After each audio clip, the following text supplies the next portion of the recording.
बिस्मिल्लाहिर्रहमानिर्रहीम। इंसान की ज़िंदगी पर उसकी सोहबत का बड़ा गहरा असर होता है। कामयाबी या नाकामी, दुनवी हो या उखरवी, उसी सोहबत की मरहून मिन्नत होती है।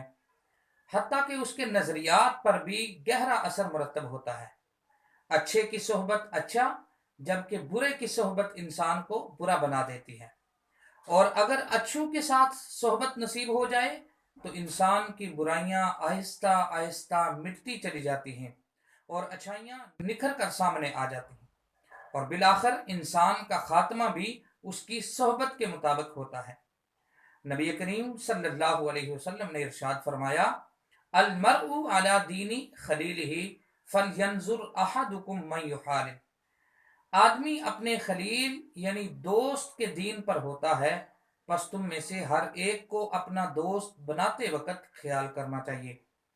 हमें चाहिए कि अच्छों की सोहबत इख्तियार करें और बुरों की सोहबत से बचें, ताकि अल्लाह ताला हमारा खात्मा भी अच्छों के साथ कर दे। आमीन। अस्सलामु अलैकुम व रहमतुल्लाहि व बरकातहू।